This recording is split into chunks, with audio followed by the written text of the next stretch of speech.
Bonjour Florian Philippot. Bonjour. Je le disais à l'instant, la flamme olympique est arrivée hier à Marseille à bord du Belém. 230 000 personnes pour l'accueillir. Est-ce que vous avez regardé? Non, j'ai vu des extraits. Très honnêtement, j'ai peu de temps en ce moment, mais j'ai vu des extraits. Notamment la patrouille de France, magnifique. Le dernier relayeur pour allumer le chaudron était le rappeur Jul. Est-ce que c'est un bon choix? Est-ce qu'il représente bien la France? Oh, écoutez, moi j'aime pas trop rentrer dans ce genre de polémique parce que je pense qu'on a des sujets bien plus importants. Voilà, donc prenons des personnalités qui incarnent la France dans sa beauté, dans sa grandeur, dans son succès. Et il en fait partie, Jul? Ben pourquoi pas? Écoutez, moi j'ai pas d'a priori là-dessus, à condition qu'on en mette un peu pour tout le monde, si vous voulez, et qu'on soit aussi capable de ne pas considérer que tout ce qui est plus ancien doit forcément être jeté, ou tout ce qui est voilà, tout ce qui doit plaire. Donc quand même une petite réserve.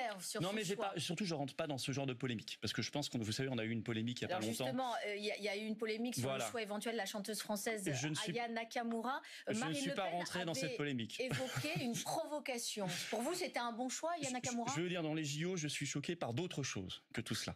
Notamment le fait qu'on va nous pondre des JO avec, pour ceux qui seront en Île-de-France, QR code pour se déplacer, pour rentrer chez soi, pour avoir des invités, criblage par la police, drone au-dessus de vous, au-dessus de vos têtes pour vous surveiller. Pour la première fois en France, la reconnaissance faciale dans l'espace public par vidéosurveillance, comme en Chine. Vous voyez, la loi olympique.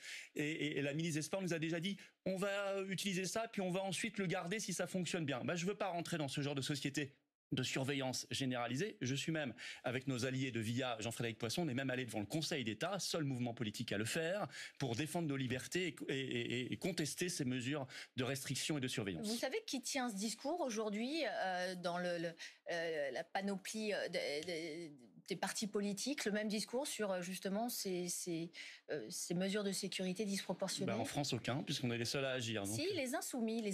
On ne voit pas beaucoup. Ils fustigent aussi ces mesures policières, ces mesures sécuritaires disproportionnées, et disent même qu'on en fait trop et qu'il faudrait peut-être ne pas faire cette cérémonie sur la scène, mais la faire plutôt au Stade de France. Non, moi je dis pas ça. Je dis que la France doit être capable d'accueillir le monde entier, doit être capable de faire de grandes choses à la hauteur de notre pays, qui est comme un vieux et grand pays.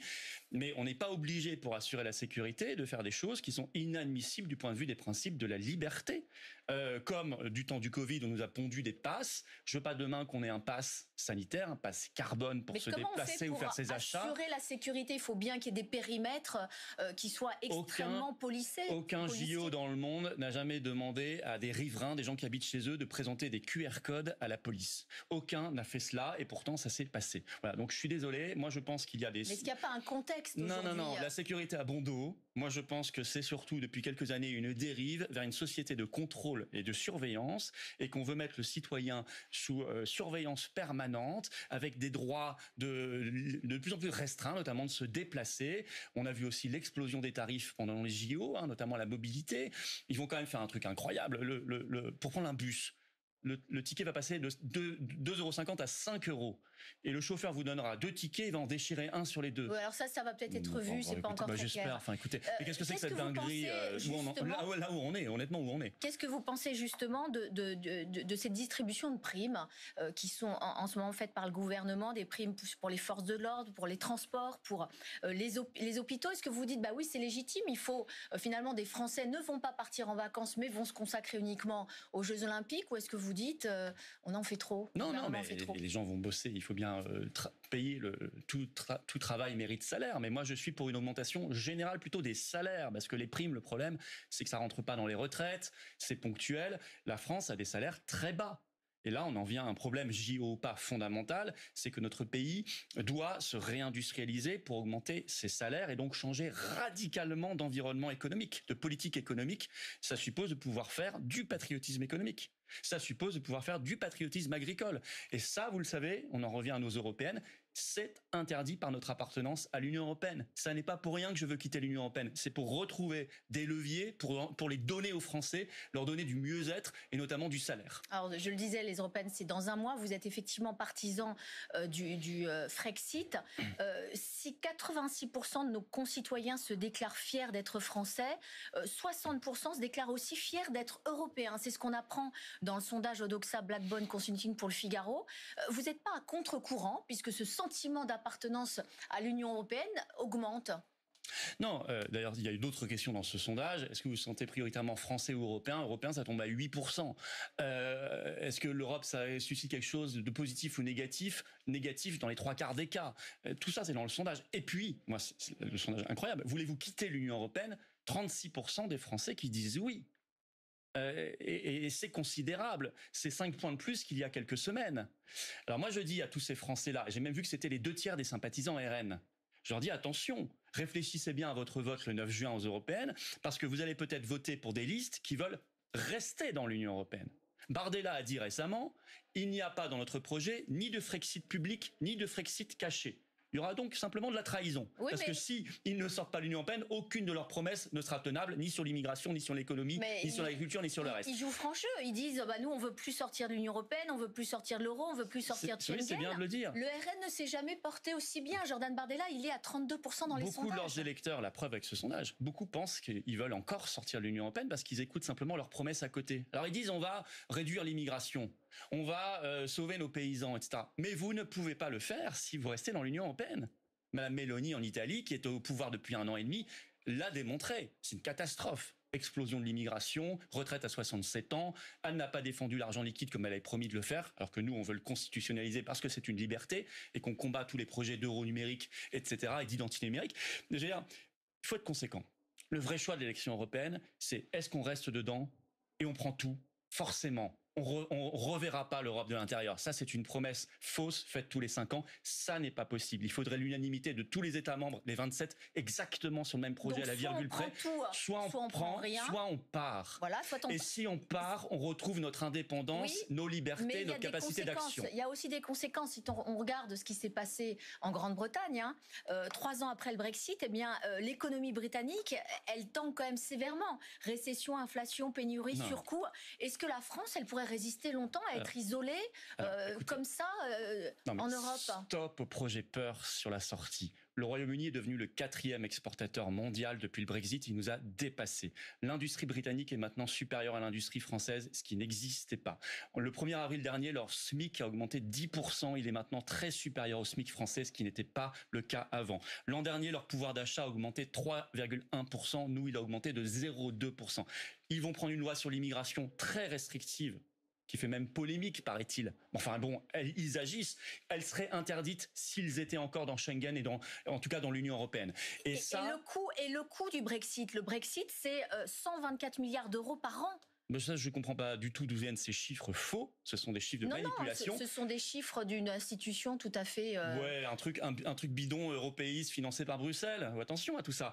La réalité, c'est que la France, par exemple, verse 15 milliards en plus au budget européen qu'elle en reçoit. Donc, quitter l'Union européenne, ça vous fait gagner 15 milliards par an. Avec 15 milliards, vous pouvez faire 50 hôpitaux neufs, par exemple. Vous voyez, à un moment, on nous dit il n'y a pas d'argent pour la santé, les gens crèvent aux urgences parce qu'il n'y a pas d'argent, il n'y a plus d'infirmières, il n'y a pas d'argent pour augmenter les retraites, il n'y a pas d'argent, il y a d'argent pour rien. On va dérembourser les médicaments. Ah mais si, il y en a pour l'Ukraine de monsieur Zelensky, ça en fait des chèques tout le temps. Et il y en a pour madame von der Leyen, qui se paye 35 000 euros par mois, avec tous ses commissaires, tous les corrompus à côté. Et il y en a pour l'Union européenne le budget, puisque la France paume 15 milliards par an. Mais ça veut dire que vous avez raison contre tout le monde, parce qu'en fait, il n'y a plus personne. Déjà, 36% des Français. Et François Asselineau, je pense, qui compte encore faire un excusez-moi, je suis désolé si le RN a trahi ses électeurs et ses engagements. Je suis désolé si madame Meloni les trahit. Je suis désolé si LFI, Reconquête et tout trahissent. Je suis désolé.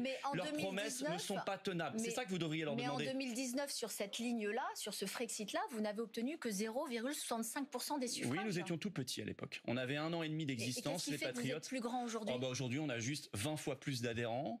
Nous faisons des manifestations qui réunissent beaucoup de monde. Nous sommes très identifiés. On s'est battus comme des lions et on se bat comme des lions pour nos libertés. Personne ne l'a fait.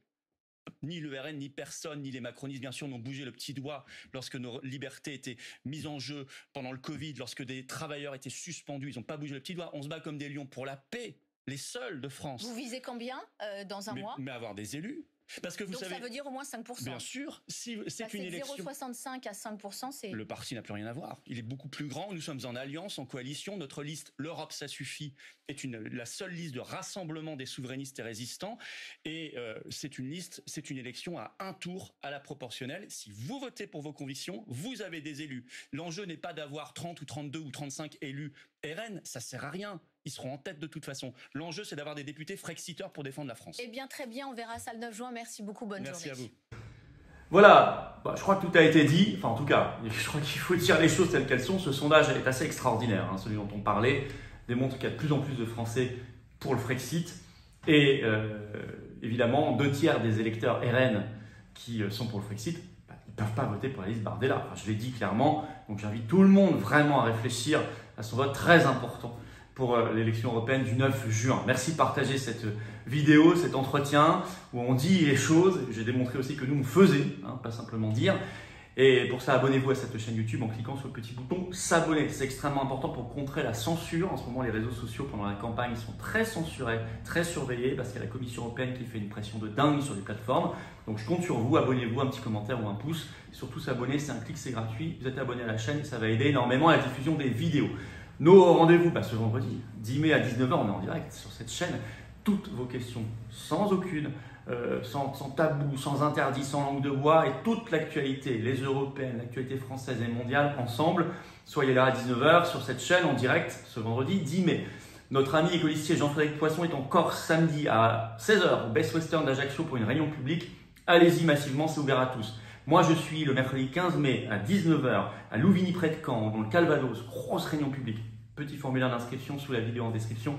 Allez-y, allez-y vite parce que ça part à toute vitesse. Et le samedi 18 mai à 15h, je suis en Moselle à Marly. Eh bien, pareil, un formulaire d'inscription sous la vidéo en description. Et évidemment, si vous voulez vous aussi défendre le Frexit, le rassemblement des souverainistes, la seule liste de rassemblement, de coalition, et pour le Frexit, les libertés, la paix, pour nos enfants, nos petits-enfants, pour des belles valeurs, et bien venez adhérer aux Patriotes dès maintenant. Voilà, on ne peut pas s'en sortir tout seul. Soyez adhérents, reprenez votre adhésion annuelle, ça n'est plus à jour, ou faites un don au mouvement pour l'aider à financer toutes ces actions, le million d'euros que coûtent les élections européennes, sachant que nous, on n'a pas toutes les aides du système, loin de là. On est anti-oligarchique. Adhérer, c'est facile, c'est le premier lien sous la vidéo en description. Ce lien est également en commentaire épinglé, une petite fiche sur l'écran maintenant. Dans quelques secondes, un lien sur l'écran. Faire un don au mouvement, c'est le deuxième lien sous la vidéo en description. Tous ces liens se retrouvent sur notre site les-patriotes.fr ainsi que le programme complet des européennes, l'agenda également. Et évidemment, tout ça c'est défiscalisé aux 2/3 pour vous. Vous adhérez aux données, ça fait baisser vos impôts mécaniquement, massivement. Vous mettez 60 €, ça enlève 40 €, etc. Bravo aux donateurs, aux réadhérents, bienvenue aux nouveaux adhérents patriotes. Vive la France!